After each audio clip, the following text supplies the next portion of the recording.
호렙에서 이스라엘 자손과 세우신 언약 외에 여호와께서 모세에게 명령하여 모압 땅에서 그들과 세우신 언약의 말씀은 이러하니라. 아멘.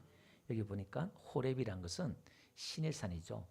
모세가 40년 전에 신의 산에 십계명 받은 그 언약을 말합니다. 그때 세우신 언약하고 지금 여호와께서 모세에게 명령하여서 모압 땅에 세우신 언약이죠. 그러니까 다시 40년 만에 언약을 갱신해요. 그래서 모압 평야에서 언약 갱신 제목을 제가 그렇게 했는데 이제 가나안을 좀 입성을 눈앞에 두고 하나님의 그 언약을 다시 갱신해요. 거기 보니까 이스라엘 자손과 세우신 언약 외에 있죠. 그 시내산 언약 외에 또 이들에게 이제 새로운 세대가 들어와서 또 환경이 또 다르잖아요. 그래서 이제 그들에게 좀 더 세부적으로 구체적으로 그 언약 첨가된 언약을 갱신해요. 그 언약을 갱신한다는 말은 다른 언약이 아니라 그 언약이 보다도 새롭게 되어서 우리에게 주어지는 거예요. 그래서 하나님의 언약은 계속해서 예수님 오실 때까지 언약이 갱신이 돼요. 처음에 주신 우리 언약이 있지만 이게 점점 새롭게 갱신해서 그것은 이제 본질로 가는 거예요. 그 언약의 참 뜻이 이제 더 본질로 구체적으로 이제 갱신해 가는 거예요. 그 우리 기독교를 개혁주의라 그러잖아요. 이 신앙이 믿음이 자꾸 기억해 가야 돼요. 본질이 바뀌지 않는 가운데서 시대가 다르잖아요. 그럼 그 시대에 또 하나님의 계시가 열린 게 다르고 또 영적인 말씀이 다르면 더 새롭게 이제 언약이 구체적으로 이제 들어가는 겁니다. 2절 다 같이 읽습니다. 시작. 모세가 온 이스라엘을 소집하고 그들에게 이르되 여호와께서 애굽 땅에서 너희 바로와 그의 모든 신하와 그의 온 땅에 행하신 일을 너희가 보았느니 3절 곧 큰 시험과 이적과 큰 기사를 내 눈으로 보았느니라. 그러니까 온 이스라엘 백성들을 다 모아놓고 이렇게 말해요. 너희가 애굽 땅에서 하나님이 너희 목전에 행하신 것을 너희가 눈으로 봤다. 기적과 이적과 기사를 너희 눈으로 봤다 이렇게 말해요. 여기서 지금 애굽에서 봤다 이 말은 여러분 질문. 애굽 땅에서 나온 이스라엘 백성들이 광야에서 다 죽었을까요? 살았을까요? 다 죽었어요? 다 안 죽었죠. 그러니까 출애굽할 때 20세 이상 군대에 싸울 만한 장수들이 있어요. 또 하나님 앞에 불순종한 세대들 그들이 다 죽었단 말이에요.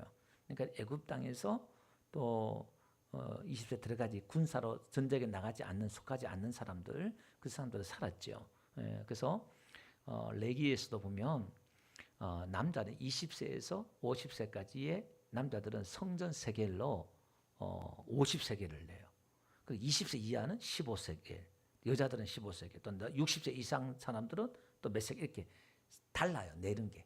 이게 무슨 얘기냐면 교회 안에서도 하나님 앞에 우리가 부름을 받아가지고 우리 예수 믿는다 그러면 이제 저와 여러분들은 뭐냐면 전쟁에 나와 싸우는 군사가 되어야 되고 성숙한 사람이 되어야 돼요. 그러니까 20세에서 50세에 속한 성숙한 사람이 되어야 돼요. 이 사람들이 하나님 앞에 헌신하고 하나님 앞에 드리는 것들이 달라요. 믿음이 어린 사람과 깊은 사람과 수준이 다르다 이 말이에요. 차이가 있다 이 말이에요. 그래서 오늘 우리는 우리의 믿음이 계속 자라가야 돼요. 하나님 아는 지식에 자꾸 자라가고 성장해 가야 돼요. 그 성장하는 게 상급이에요. 천국 가면은 무엇에 대한 상이냐? 우리가 행하고 하고 안 하고 그것 하나님의 그 상을 준다지만 궁극적 본질로 들어가면은 우리가 하나님을 얼만큼 많이 이해하고 아느냐 그게 우리의 상이에요. 그래서 오늘 우리 이 땅에서도 하나님을 많이 알잖아요. 그럼 많이 알면 그만큼 이 땅에서 지옥 같은 이 땅에서 하나님과 또 행복하게 기쁘게 살 수 있어요. 우리가 사랑하면은 이뻐지고 사랑하면 행복하잖아요. 그러니까 우리가 하나님을 알고 이해한 만큼 우리는 그게 우리의 상급이고 하나님 우리의 상급이라 그랬으니까 창세기 15장에 아브라함에게 하나님 그랬죠. 내가 너의 상급이다 그랬잖아요. 하나님보다 더 큰 무슨 상이 필요하겠어요. 그분의 사랑과 그분의 교제와 그분의 위로와 그분의 돌보심과 그분의 지키심과 이보다 더 큰 상이 어디 있겠어요? 하나님이 나를 지켜주시고 보호해주시고 인도해 주시는데 그보다 더 큰 상이 어디 있겠어요? 자, 근데 이들이요 온 이스라엘 지금 다 모아놓고 언약을 갱신하는데 너희 봤지? 과거에 늘 행한 거 다 봤지? 어떻게 하는 거 다 봤지? 근데 보세요 4절 다 같이 시작. 그러나 깨닫는 마음 4절요 다 같이 읽습니다. 예. 시작. 그러나 깨닫는 마음과 보는 눈과 듣는 귀는 오늘 여호와께서 너에게 주지 아니하셨느니라. 그러니까 하나님이 놀라운 은혜로 신실하신 하나님께서 그 약속을 지키셔서 그들을 끄집어내고 기적으로 그들을 홍해를 건너게 하고 반석에서 물을 내게 하시고 막 했잖아요. 근데 이스라엘 백성들이 하나님의 기적과 이적을 보고도 깨닫지 못했다는 거예요. 그 의미를 몰랐다는 거예요. 여기 보니까 너에게 주지 않았다 이 말은 하나님 깨닫지 못하게 했다 그 말이 아니라 이들이 완고한 마음 때문에 깨닫지 못했다는 거예요. 보고도 깨닫지 못하는 거예요. 하나님의 그 사랑의 손길을 기적이구나 이적이구나 야 좋다 할렐루야 했는데 더 깊은 하나님에 대해서 이해하고 깨달아야 되는데 하나님의 의도나 하나님의 목적이나 하나님의 계획이나 이걸 알아야 되는데 그딴 거 관심 없어요. 당장 내 눈앞에 문제 해결되면 할렐루야하고 문제 해결 안 되면 아우성 치고 죽겠습니다. 살려주세요. 그냥 이게 그거밖에 없어요. 예. 내 안에 문제가 없으면 하나님 찾지도 않아요. 그게 이스라엘 백성들이었단 말이에요. 완고한 이스라엘 백성들이었단 말이에요. 하나님 모르고. 그래서 로마서 3장 11절에 그랬잖아요. 이 땅 사람들이 깨닫는 자도 없고 하나님을 찾는 자도 없고 하나님을 왜 찾아요? 자기가 열심히 살고 열심히 자기 몸 살면 되는데 그 깨닫는 자도 없는 거예요. 이게. 그래서 여러분 일반 사람들은요 타락한 인간들에게는 우리에게는 깨닫는 마음이 없어요. 예. 그러니까 마태복음 13장에 가보도요 10절에 보니까 예수님께서 제자들에게 이제 그만 비유로 일반 사람들은 비유로 설명하고 제자들에게만 비유로 설명한 걸 이제 가르쳐줘요. 아니 그 제자들이 와서 왜 비유로 말합니까? 그러니까 예수님께서 천국의 비밀을 아는 것이 너희에게 허락되었으나 그들에게는 아니 되었다는 거예요. 천국의 비밀이 영적인 세계에 대해서 하나님에 대해서 저들에게 비밀이야. 너희 제자들에게 너희들에게만 깨닫게 하는 거야. 그런 거예요. 이게 무슨 얘기냐? 12절 보니까요. 무릇 있는 자는 받아 넉넉하게 되되 없는 자는 있는 것도 빼앗기리라. 여기서 없는 자는 저들이죠. 유대인들이고 믿지 않는 자들이 말하겠죠. 그러므로 내가 그들에게 비유로 말하는 것은 그들이 보아도 보지 못하며 들어도 듣지 못하며 깨닫지 못함이라. 그러니까 봐도 보지 못하고 들어도 깨닫지 못하는 거예요. 그래서 여러분 설교를 다 듣는다고 해서 다 깨닫는 거 아니잖아요. 예. 깨닫는 마음이 와야 되는 거예요. 그래서 이사야가 이걸 예언했단 말 700년 전에 이사야가 예언한 거예요. 뭐라고 했냐? 그들에게 이루어졌으니 이게 이루어졌다. 예언이 이루어졌다 그러는 거예요. 너희가 듣기는 들어도 깨닫지 못할 것이요 보기는 보아도 알지 못하리라. 그러니까 큰 맥락에서는 예수님을 보고도 못 깨닫고 예수님의 말씀을 복음을 듣고도 못 깨닫는 거예요. 이게 그 이유가 뭐냐? 15절 보니까 이 백성들의 마음이 완악하여져서 그 귀는 듣기에 둔하고 눈은 감았으니 이는 눈으로 보고 귀로 듣고 마음으로 깨달아 돌이켜 내게 고침을 받을까 두려움이라. 그러니까 마음이 완악해서 이게요 안 듣는 거예요. 그러니까 여러분 전도하다 보면 저들이요 복음을 전하잖아요. 교회 안 나오려고 그래요. 왜? 교회에 나오면 자기가 좋아하는 거 못하니까 이게 안 들으려고 그래요. 교회 안 나가려고 그래요. 교회 나가면 내 시간 뺏기고 돈 뺏기고 내가 좋아하는 거 다 못하니까 또 제한 받으니까 이게 고침 받아서 그가 구원받으려고 하는 게 아니라 자기 그 완고한 마음 때문에 이게 안 듣는 거예요. 이런 거죠. 이런 게. 그러니까 지금 이스라엘 백성들이 뭐 했다는 거예요? 마음이 완고했다는 거예요. 그래서 우리의 마음은 완고하면 안 돼요. 마음이 좀 부드러워야 돼요. 마음이 좀 착해야 돼요. 그래서 마태복음 13장 23절에 보니까요. 좋은 땅에 떨어진 것은 뭐죠? 좋은 땅에 떨어진 것은 30배, 60배, 100배의 열매를 맺는 거예요. 그걸 좋은 땅, 우리의 마음밭에 하나님의 말씀의 씨가 떨어졌는데 이걸 깨닫지 못하면은 마귀가 새가 와서 그 씨앗을 또 먹는데요. 그래서 길가밭, 가시밭, 돌짝밭 이게 뭐죠? 깨닫지 못하는 거예요. 가시밭 온갖 유혹이 오면요 또 그 넘어가고 돌짝밭은요 뿌리가 못 내리는 거예요. 깨닫지 못하니까 새가 마귀가 그걸 뺏어가는 거예요. 그 설교 말씀 이것도요 매 듣는데도 똑같은 설교를 때는 막 듣는데도 못 깨달아 그 의미를. 왜? 마귀가 또 주워 가니까 다음 주 오면 그 이야기가 또 새로워지는 거예요. 다 까먹고. 우리가 그렇죠? 근데 여러분 지금 제가 설교 들은 거요, 조금만 깨달아도요, 벌써 여러분들이 선생됐을 거예요, 다. 우리는 이게 기도해야 되는 거예요. 그래서 시편에 보니까요, 119편에 보니까 다윗이 그렇게 말하잖아요. 나는 주의 종이오니 나를 깨닫게 하사 주의 증거들을 알게 하소서. 이렇게 하는 거예요. 119편 130절에도요. 주의 말씀을 열면 빛이 비치어 우둔한 사람을 깨닫게 하느니라. 그러니까 하나님의 성경 말씀을 이렇게 비치면 빛이 와야 돼요. 하나님의 계시가, 하나님의 성령이, 내 안에 성령님이 이렇게 조명을 해 주셔야 돼요. 예. 그게 복 있는 사람이에요.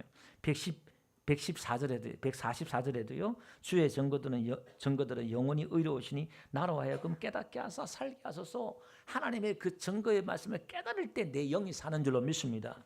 할렐루야. 그래서 오늘 신약에 말하면 이걸 뭐냐, 에베소 1장 17절 보니까요, 어떻게 깨닫느냐, 이렇게 우리 주 예수 그리스도의 하나님 영광의 아버지께서 지혜와 계시의 영을 너에게 주사 하나님을 알게 하시고. 그러니까 우리에게 깨닫는 마음, 지혜와 계시의 영이 와야 돼요. 하나님의 영이 와야 돼요. 그게 이제 빛을 비춘다. 다윗은 그렇게 얘기했지만 이제 그게 본질로 확 드러나. 신약에 와서는 그게 뭔지 이제 확 드러난 거예요. 지혜의 영, 성령의 9가지도 있죠. 내나 성령인데 이 역할이 지혜의 영, 지혜의 영이 와야 돼요. 이게 그래 깨닫는 거예요. 지혜가 통찰력이 생기고 깨닫는 거예요, 이게. 그래서 오늘 이건요, 여러분들이 학식이 있고 머리가 좋고 나쁘고 상관없어요. 하나님의 영이 딱 오면요, 그냥 깨달아져요. 아멘. 여러분 이걸 사모해야 돼. 오늘도 지혜와 계시의 영을 주사 하나님을 알게 하소서. 그럼 어떻게 해야 돼요? 18절 보니까 너의 마음의 눈을 밝히사. 우리의 마음이 완고해지는 게 아니라 이 마음의 눈이, 영의 눈이 밝아지는 거예요. 눈이 열려요. 보여요. 천국이 보이고 하나님이 보이고 내 삶 가운데 역사했던 하나님의 손길이 보이기 시작하고, 할렐루야. 예배 가운데 찬양 가운데 성령이 어떻게 일하시는가 보이는 거예요. 목사가 신령해서 그런 게 아니라, 여러분, 그러니까 조금만 이렇게 보면은 감지가 돼요. 하나님 지금 누구를 만지고 어떻게 역사하시고 예배 시간 어떻게 일하고 있는가, 그냥 이렇게 느껴지고 보일 때가 있다 이 말이에요. 그거는 목사가 신령해서 그런 게 아니라 그냥 우리가 기도하고 여러분들이 이렇게 집중해서 하다 보면요, 다 보이고 깨닫고 느껴지고 감이 와요. 할렐루야. 여러분도 그렇게 되는 거예요. 근데 그런 감이 있고 눈이 열리면요, 승리하는 거예요. 형통한 삶을 사는 거예요. 그러면서 뭐죠? 그게 뭐가 보여요? 궁극적으로 뭐가 보입니까? 성도 안에서 우리를 부르신 소망이 뭔지, 그 다음에 그 기업의 영광의 풍성함이 뭔지, 나를 위해 지금 예비해 놓으신 그 상이, 그 은혜가 얼마나 풍성한지 그게 보이는 거야, 이게. 그러니까 그거 보고 내가 이 땅에 죽도록 충성하는 거야. 그거 안 보이니까 그냥 내가 이렇게 하면 땅에 있는 복 하나 얻으려고 여러분 교회 충성한 그게 아니라, 그 정도가 아니라 이 땅가치가 없어도 돼. 일단 그게 중요한 게 아니라 하늘이 지금 예수님 나를 위해 예비하신 그 기업, 그 하나님의 나라, 그 유산, 그 하나님의 사랑과 그 은혜와 그 상이 눈에 보이는 거예요. 그 바울이 그 상을 바라보면서 자기가 달려갔다 그러잖아요. 상을 얻기 위해서. 그 상을 얻는 자마다 어떻게 해요? 경주하는 자마다 상을 얻게 달리잖아요. 열심히 달리잖아요. 그 우리의 신앙도 이렇게 달려가는 신앙이 돼야 돼요. 경주하는 신앙. 할렐루야. 하나님의 그 상을 바라보고 달려가는 은혜가 있기를 바랍니다. 자, 5절 다 같이 한번 읽어봅시다. 시작. 주께서 본문 시작. 주께서 40년 동안 너희를 광야에서 인도하게 하셨거니와 너희의 몸이 낡아지지 아니하였고 너희의 발에 신이 헤어지지. 원어에는 주께서가 아니고 내가요. 내가 너희를 거예요. 바울이 인도했다는 거예요. 그러니까 바울이 자기가 인도했다는 게 아니라 전체 맥락에서는 하나님 인도한 거잖아요. 바울이 아니라 모세요. 제가 지금 전체 맥락에서 하나님께서 인도한 거예요. 자기가 인도했다는 그런 의미가 아니라, 그러니까 원어에는 내가 너희를 40년 동안 광야에서 인도했는데 너희 옷이 낡았지 않았다, 발이 휘어지지 않았다, 이 말이에요. 그러니까 하나님이 한 벌 가지고 40년 입었다는 얘기가 아니라 옷과 신발을 계속 공급해 주셨다는 거예요. 제가 청년 때는 광야는 습도가 없고 하니까 건조하니까 그 옷을 이렇게 해가지고 땀이 이렇게 줘도 금방 마르니까 그 오래 입었겠구나 그렇게 생각했거든요. 깊이 생각 안 했거든요. 그게 아니라 하나님께서 끊임없이 계속 공급해 주셨다는 거예요. 할렐루야. 우리가 어렵고 힘들다 하지만 그래도 먹을 것, 입을 것 하나님 이렇게 입혀주고 공급해 주실 줄로 믿습니다. 하나님이 그렇게 했다는 거예요. 모세가 인도했지만은 하나님이 그렇게 했다는 거예요. 목사가 설교하고 교회에 나오지만은 하나님이 여러분들을 은혜 주시고 하나님이 그렇게 하셨다 그 말이에요. 할렐루야. 6절 다 같이 한번 읽어봅시다. 시작. 너희에게 떡도 먹지 못하며 포도주나 독주를 마시지 못하게 하셨으면 주는 너희 하나님 여호와이신 줄을 알게 하려 하십니다. 여기 그러니까 떡도 먹지 못했단 말은 농사 광야에서 지을 수 없잖아요. 포도 농사도 할 수 없잖아요. 그러니까 광야에서 아무것도 할 수 없는 거예요. 농사 지을 수 없는 거예요. 그러니까 하나님께서 주시는 그 만나만 먹는 거예요. 이게 그걸 통해서 그러니까 하나님이 만나 내려주지 않으면 죽는 거잖아요. 근데 그걸 보면서 뭘 느끼겠어요? 하나님만 바라보는 거예요. 나만 바라봐. 내가 떡을 주는 자야. 이제 하나님 그 훈련 시키는 거예요. 로드십 훈련. 하나님이 주인 대신, 하나님의 왕 대신 훈련을 40년 동안 하는 거예요. 내가 여호와 하나님인 줄. 여호와 하나님이라는 것은 약속을 지키고 신실하신 하나님. 그걸 가르쳐 주는 거예요. 그걸 알게 하려고 내가 너를 인도했다는 거예요. 7절 8절 다 같이 읽어봅시다. 시작. 너희가 이곳에 올 때 헤스본 왕 시온과 옥이 우리와 싸우러 나왔음. 우리가 그들을 치고 그 땅을 차지하여 르우벤과 갓과 므낫세 반지파에게 이곳이란 것이 지금 모압 평지잖아요. 모압 평지 바로 그 밑에 지금 얼마 전에 전쟁이 벌어졌어요. 그 왕들과 전쟁에서 하나님이 승리했잖아요. 그리고 그 이제 가나안 동편 쪽에 여기 보니까 르우벤하고 이제 갓하고 므낫세 반지파가 거기서 땅을 차지하게 했잖아요. 가나안 땅에 들어가 그들이 줬단 말이에요. 저도 이게 이제 뭐 이 사람은 천국 못 갔다 생각할 수도 있겠지만 이게 이제 이 사람들은 뭘 상징하냐면은 여러분 나중에 혼인잔치에 못 들어가요. 혼인잔치에 못 들어간다는 것은 구원이 없다는 얘기가 아니라 구원은 받았는데 혼인잔치에 못 가요. 혼인잔치가 뭐냐면 천년왕국에 들어가는 거예요. 그게 예수님과 혼인잔치 하잖아요. 혼인잔치에 뭐 슬기로운 지혜로운 처녀 이렇게 나오기도 하는데 그게 이제 천년왕국이 이루어지는 거거든요. 이 땅에서 이 지금 이런 땅이 아니라 새 하늘과 새 땅이 이루어져요. 그리고 여기서 이제 천년 동안 왕노릇 하면서 그때는 이제 산 사람 외에 죽은 사람은 순교자 외에는 부활을 못해요. 그게 첫째 부활이라고 그랬죠. 근데 이제 그걸 의미하기도 합니다. 자, 한번 넘어가고요. 자, 그 다음에 지금 바로 과거 애굽 땅에서부터 지금까지 있었던 그 사건의 모든 하나님의 은혜의 역사를 기억하게 하는 거예요. 하나님 이렇게 신실하신 분이고 이렇게 은혜로운 분이시고 그럼에도 불구하고 하나님 보호하고 여기까지 오게 했다는 거예요. 전쟁에도 승리하게 하고. 자, 그러니까 어떻게 해요? 그러니까 9절 다 같이 시작. 그런즉 너희는 이 언약의 말씀을 지켜 행하라. 그리하면 너희가 하는 모든 일이 형통하리라. 자, 그러니까 말씀을 지켜라. 언약을 너희가 지켜 행하라는 거예요. 그러니까 우리가 28장에서는 말씀을 지키면 축복이고 안 지키면 저주고 그랬잖아요. 근데 오늘 29장에 와서는 내가 너희를 이렇게 은혜를 베풀고 이렇게 신실하고 좋은 분이니까 그러니까 너희 받지. 그러니까 하나님과 이스라엘 백성과 언약을 갱신하면서 우리가 결혼식을 했지만은 나이가 들면 다시 또 우리가 드레스를 입고 또 사진도 찍고 막 그런 거잖아요. 그렇기도 하잖아요. 그러니까 이 새로운 세대들과 이제 새로운 세대들이라서 그런 것도 있지만은 하나님의 그 언약을 다시 한번 갱신하는데 이것은 옛 언약과 새 언약을 자꾸 하나님이 이런 걸 있다는 걸 사인을 지금 주고 있는 거예요. 새로운 언약. 저와 여러분도 우리가 새 언약을 우리가 입었잖아요. 그러니까 그걸 좀 이야기해 주는데 우리는 이제 하나님이 협박과 강제로 뭐 너 이거 안 지키면 죽어 그게 아니라 내가 지금 얼마나 좋은 하나님인지 너 알았지? 내가 이런 자야. 하나님이 지금 아브라함부터 해서 쭉 하나님 그 약속을 지켜서 해주고 그들이 어떻게 돌보고 지켜고 전쟁에 승리해주고 하나님 인도한 그걸 지금 쭉 이야기하는 거예요. 기억나지? 그러니까 내 말 들어 그러는 거예요. 그러면 모든 일이 형통하리라 그랬잖아요. 요게 형통이란 말이 지금 번역이 좀 잘못됐어요. 뭐냐면은 이게 이제 이해하다, 알다, 총명하게 하다, 지혜롭게 하다 이런 뜻이거든요. 그게 무슨 얘기냐면 하나님의 말씀을 지켜 행하면 모든 일에 있어서 네가 지혜롭게 행할 거야 그 말이에요. 그러니까 넓은 의미에서는 지혜롭게 행하니까 하나님의 그 모습을 다 이해하고 지혜롭게 행하니까 형통한 거죠. 뭐 이렇게 또 그렇게도 할 수 있겠지만 하나님의 말씀을 지키게 하면 하나님이 그게 지혜가 오는 줄 믿습니다.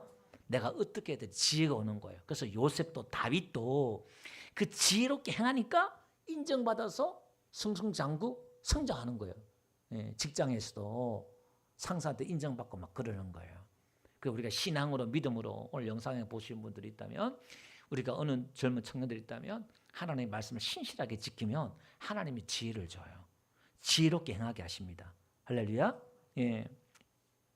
자, 그다음에 15절부터 10절부터 15절까지는요. 언약의 대상에 대해서 다시 한번 구체적으로 나오는데요.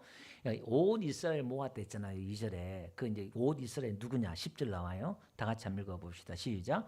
오늘 너희 곧 너희 수령과 너희 지파와 너희 장로들과 너희의 지도자와 이스라엘 모든 남자와 너희의 여아들과 너희의 아내와 및 내 진중에 있는 객과 너를 위하여 나무를 패는 자로부터 물 깃는 자까지 다 너희 하나님 여호와 앞에 서 있는 것은, 그죠? 시내산에서는 좀 달라요. 예. 장로들이 올라가고 또 대표가 올라가고 뭐 이렇게 또 하고 했지만 여기는 지금 모압 평지에서 언약에 지금 이 갱신을 하는데 여기서는 지금 이스라엘 사람도 나오고 나무 패는 자, 물 깃는 자, 그러니까 포로로 잡아가지고 나무 이렇게 패고 물 깃고 노예 이렇게 삼고 이런 사람들이 있는 거예요.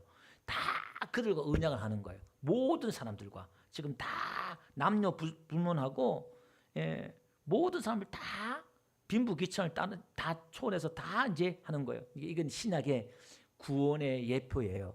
예, 우리가 복음에는 차별이 없습니다. 이방인이든 가난한 자든 부자든 차별이 없잖아요. 누구든지 예수를 믿으면 우리가 구원을 얻는다 그랬잖아요.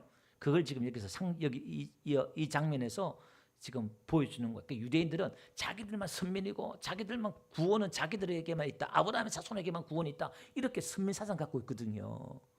이걸 가지고 상당히 이방인의 배척과 그들의 아집과 고집과 편견과 또 이런 것들이 형성됐단 말이에요. 근데 그게 아니다는 거예요. 편견이 없다는 거예요.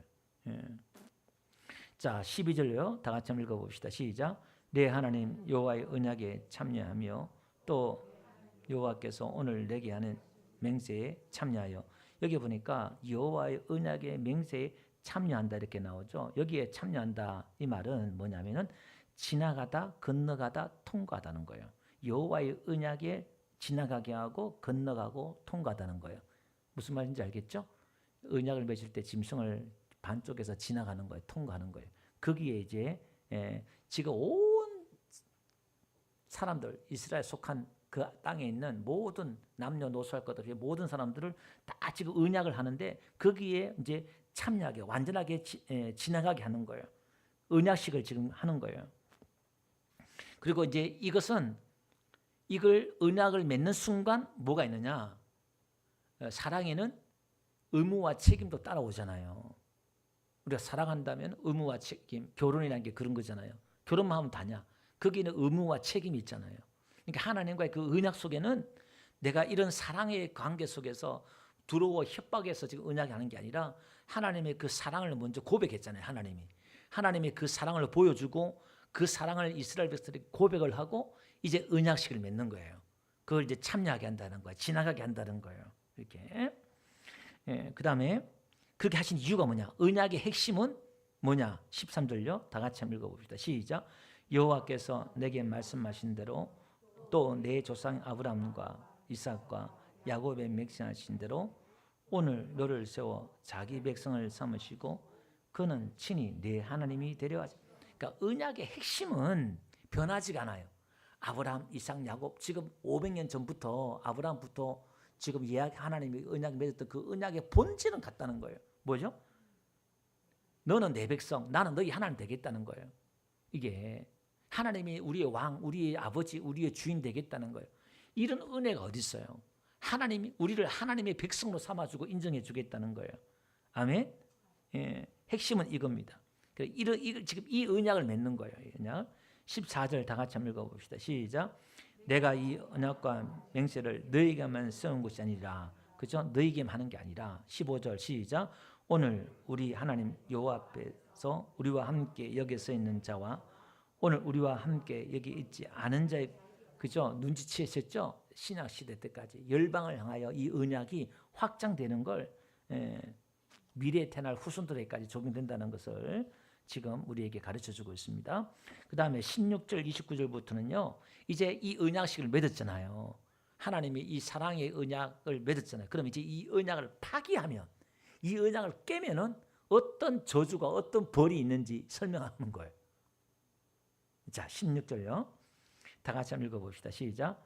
우리가 애굽 땅에서 살았던 것과 너희가 여러 나라를 통과한 것을 너희가 알며 17절 너희가 또 그들 중에 있는 가증한 것과 목석과 은급의 우상들을 보았는데 그러니까 애굽 땅과 지나오면서 모든 것도 이방인들의 우상과 이런 신을 다 봤지 그 이야기 하는 거예요.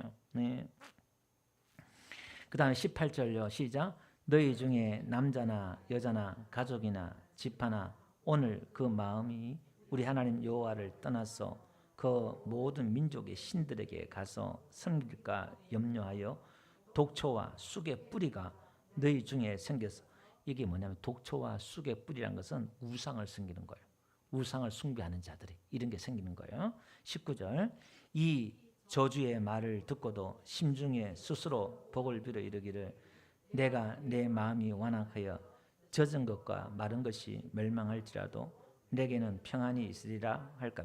속담인데 젖었다는 것은 우상에 완전히 빠져 있는 거예요. 그리고 우상을 또 갈망하는 거예요. 죄에 대한 갈망을 갖는 거예요. 이런 사람들이 다 그러니까 우상을 섬기고 죄를 짓는 사람 망할지라도 나는 안 망해. 이렇게 말하는 사람도 있다는 거예요. 이게 자 그래서요 20절요. 네, 20절 다 같이 읽어봅시다. 시작. 여호와는 사하지 않을 뿐만 아니라 그 위에 여호와의 분노의 질투를 불을 부으시며 또 이측에 기록된 모든 저주를 그에게 더하실 것이라. 여호와께서 그의 이름을 천하에 지어버리시되 그러니까 우상을 하나님이 제일 싫어하는 게 우상이잖아요. 예. 그래서 이제 간음하지 말라 그것도 다른 신을 섬기지 말라 그런 의미라 그랬잖아요. 우리가 쉽게 설명할 때 이게 그걸 보여주는 거예요. 하나님이 얼마나 싫은가를 우리 육신의 관계 속에서도 그걸 보여주는 거예요. 하나님이 이 우상을 제일 싫어해요. 이런 사람을 이 책에 기록된 모든 저주를 거기에 더한다는 거예요.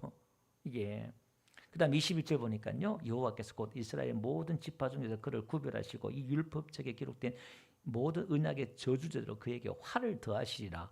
너희 뒤에 일어나는 너희 자손과 멀리서 오는 계기 그 땅의 재앙과 여호와께서 그 땅에 유행시키는 질병을 보며 또 그 온 땅이 유황이 되며 소금이 되며 또 불에서 타서 심지도 못하며 결실함도 없으며 거기에는 아무 풀도 나지 아니함이 그러니까 완전히 씨를 말려버린 거예요. 이게 옛적에 여호와께서 진노와 격분을 멸하신 소돔과 고모라와 아드마 스바의 무너짐 그러니까 소돔 그 지역에 있는 마을들이에요. 우리 같음을 보고 물을 것이요. 그러니까 뭐 유황불이 내려와 가지고 그 완전히 도시를 태워버리니까 뭐가 나 죄밖에 없잖아요. 그처럼 멸하겠다는 거예요. 그래서 너희들이 나중에 후손들이 와서 여러 나라 사람들도 묻기를 여호와께서 어찌하여 이 땅에 이같이 행했냐. 하나님이 어떻게 이스라엘을 해야 이렇게 하나님이 재앙을 내리셨느냐.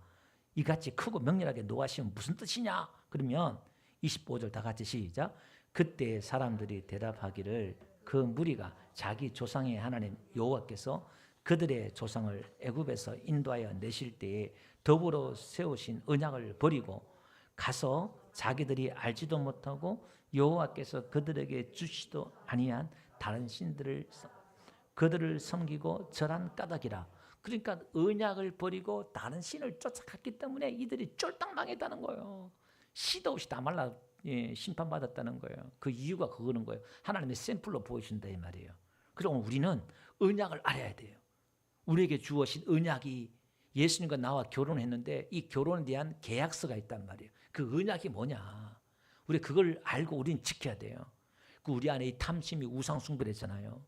탐심이 우리 안에 우상은 탐심 숭배예요. 우리 안에 이 탐심을 버려야 돼요.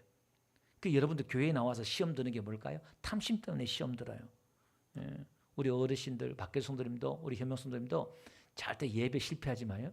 뭐 어른들이 교회 나왔다가 제가 안 나오는 거 보면 제가 너무너무 가슴이 아프고 안타까워요. 교회 나왔을 때 보니까 왜? 세상이 좋고 자식이 좋고 뭐가 좋고 뭐가 좋고 천국에 대한 소망이 그렇게 강렬하지가 않는 거예요. 이게 세상에 대한 욕심이 있다 보니까 그게 우상숭배예요. 다른 게 하나님보다 교회보다 성경보다 다른 게 더 중요하고 하니 그게 우상숭배라니까. 예. 그리고 예수님 뭐라 그랬어요? 나 외에 나보다 자식을, 나보다 부모를, 나보다 남편을, 나보다 아내를 더 사랑하는 데게 합당하지 않다는 거예요. 그러니까 오늘 내 자식이 우상이 될 수가 있고 내 남편이 우상이 될 수가 있고 내 부모가 우상이 될 수 있고 그런 거예요. 우리는 예수님을 사랑해야 돼요. 아멘. 그 의미를 잘 이해하셔야 돼요. 아, 그랬구나. 우리가 예수님, 우리에게 주신 언약이 예수님이 나의 신랑이고 예수님이 나의 하나님이고 그러니까 예수님을 사랑해야 되구나. 여러분 예수님을 그렇게 사랑하면 하나님이 다 좋게 좋게 만들어 주셔요. 지혜롭게 내가 남편도 아내도 자식이 어떻게 행동해야 될지 지혜롭게 행동해야 될지 그때 줘요. 우리 그러잖아요. 어떤 사람은요 막 10번 사이좋게 잘하고 막 잘해줬어. 잘해줬는데 관계가 깨진 사람도 있잖아요. 어떤 사람은 10번을 잘 못해주는데 내가 지혜롭게 행동하면 잘해가지고 그 관계가 좋아진 사람들이 있어요. 이게 그건 사람에게 달린 게 아니에요. 우리가 하나님과 화목하고 친목하면 원수와도 친구 되게 하신다잖아요. 우리가 하나님과 화목하고 하나님을 사랑하면요 하나님이 다 더불어 샬롬을 주셔요. 다 좋게 만들어 주실 줄로 믿습니다. 예. 27절 이러므로 여호와께서 이 땅에 진노하사 이쪽에 기록된 모든 저주를 재앙을 내리시고 28절 다 같이 한번 읽어봅시다. 시작. 여호와께서 또 진노와 격분과 크게 통함으로 그들을 이 땅에서 뽑아내사 다른 나라에 내심이 오늘과 같다. 여기도 재밌는 건요. 내던진다는 거 있잖아요. 히브리어 원문에는 대문자로 기록해놨어요. 던져버린다 이렇게 놨어요. 이렇게. 예. 그래서요. 우리 보세요. 우리에게 이제 언약의 갱신이 우리에게 줬는데 하나님 이렇게 심하게 표현을 이렇게 그 앞에는 저주받는다 했지만은 이 기록된 저주의 탄은 더 크게 준다. 막 나중에 또 이렇게 말하잖아요. 이게 무슨 의미냐면은 우리에겐 하나님의 사랑과 은혜를 더 큰 사랑과 더 큰 은혜를 입은 저와 여러분 줄 믿습니다. 이게 달라요. 심판이 달라요. 구약과 우리와 이게 다르다니까요. 예레미야 볼게요. 아, 이건 그냥 넘어갈게요. 넘어갔고요. 예. 로마서 11장 21절 볼게요. 로마서 11장 21절요. 다 같이 한번 읽어봅시다. 시작.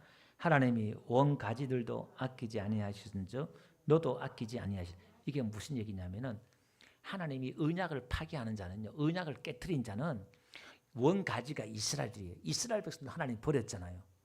나중에 그들 하나님 다시 구원시키겠지만 이게 그다음에 이게 우리도 너도 우리도 이방인 예수 복음을 받은 너희들도 아끼지 않는다는. 그러니까 정신을 차려라. 하나님의 그 언약을 잘 지켜. 세상으로 가지 마.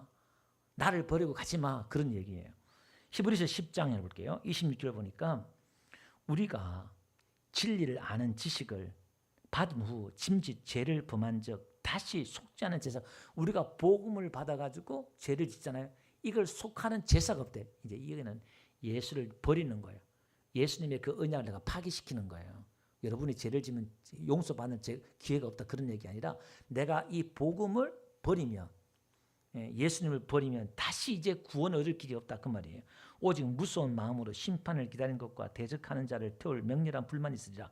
모세의 법을 폐한 자도 두세 정의로 말미암아 불쌍히 여김을 받지 못하고 죽었거든. 하물며 하나님의 아들을 짓밟고 이제 그게 나오는 거예요. 이게 이제 그 앞에 죄를 범했다는 게 뭔지 하나님의 아들을 짓밟고 자기를 거룩하게 한 언약의 피를 부정한 것으로 여기고 은혜의 성령을 욕되게 하는 자가 당연히 받을 형벌은 얼마나 더 무겁겠느냐. 그러니까 하나님의 아들을 짓밟고 예수님의 보혈을 갖다 무시하고 은혜의 성령을 욕되게 하고 무시하고 그러면요 이스마엘이 이삭을 조롱한 것처럼 그걸 막 무시하고 막 그러잖아요. 이런 자들은 구약보다 율법의 아래에 있는 자들보다 더 큰 형벌이 있다는 거예요.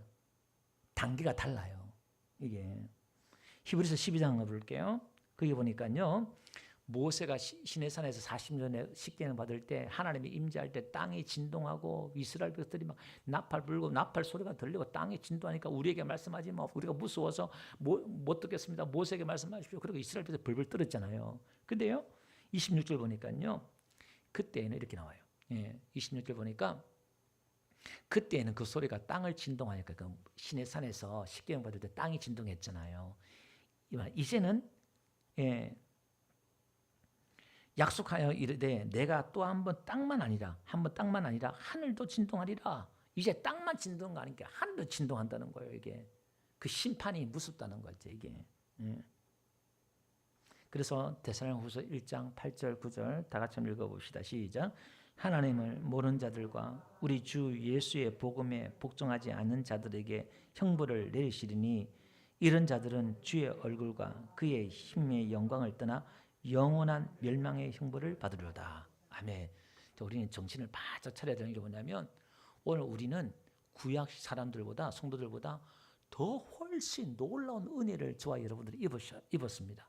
하나님의 아들로 우리가 부름을 받았고 또 성령 하나님 내 안에 들어오셔서 떠나지 아니하시고 끊임없이 눈동자와 같이 우리를 지켜주시고 돌봐주시고 인도해주시고 하나님 이렇게 해주세요. 아이고 목사님 나는 그렇지 않는데요. 여러분 이제 눈이 열리시길 바랍니다. 이스라엘 백성들이요 광야에서 하나님 어떻게 말했어요? 시내산에 와가지고 내가 너희를 독수리 날개로 업어서 여기까지 인도했다. 출애굽기 17장에 그렇게 말하고 있잖아요. 근데 하나님이 업고 가는데 그들은 어떻게 해요? 아우성 쳤잖아요. 물이 없어 죽겠습니다. 목말라 죽겠습니다. 원망 불평과 하나님 어딨냐 마라에서 시험하고 막 그랬잖아요. 그뿐입니까? 나머지 39년 거의 광야 40년 마찬가지잖아요. 하나님과 구름 기둥과 불 기둥과 만나러 계속 옆에서 떠나지 않고 그들 지켜주지만 그들은 맨날 원망하고 불평 하나님 어딨냐고 막 그랬잖아요. 여러분 이게 이제 신학이 우리를 이야기해 주는 거예요. 우리는 하나님이 가시적으로 그렇게 이렇게 했지만 우리는 내 안에 들어오셔서 너무나 세밀하게 내 머리털까지 세시고 하루하루 우리 개순이 머리 몇 개 빠졌지 오늘? 명숙이 머리는 몇 개 빠졌지? 그것도 아시는 거야. 내 마음에 지금 막 아파하고 힘들어하고 이러면 그것도 내 안에 하나님 다 아신다는 거야. 이걸 그렇게 세밀하게 나를 지켜주고 돌봐주고 하기 때문에 그래서 쉬지 말고 기도하라잖아요. 하나님을 찾아라잖아요. 예. 어여쁜 자야 나와 일어나 함께 가자. 솔로몬이 슬라미 여인에게 했던 것처럼 예수님 우리에게 청혼을 하고 우리와 함께 연애하고 우리와 함께 동행하자 그러고 손을 내밀고 그렇게 하고 있잖아요. 오늘 여러분 그 손을 뿌리치지 마시기 바랍니다. 어디든지 가오리로다. 그러니까 오늘 예배 자리에 밤이고 새벽이고 내가 예배 자리에 올라가고 예수님 만나러 올라가고 또 성경을 통해서 만나고 기도를 통해서 만나고 그리고 세상에서 여러분들이 지금 등지지 말고 끝까지 예수님 이 신앙 지키며 내가 주님 오실 때까지 예배자로 기도자로 승리한 저와 여러분 되시길 주님 축원드립니다. 예, 찬양.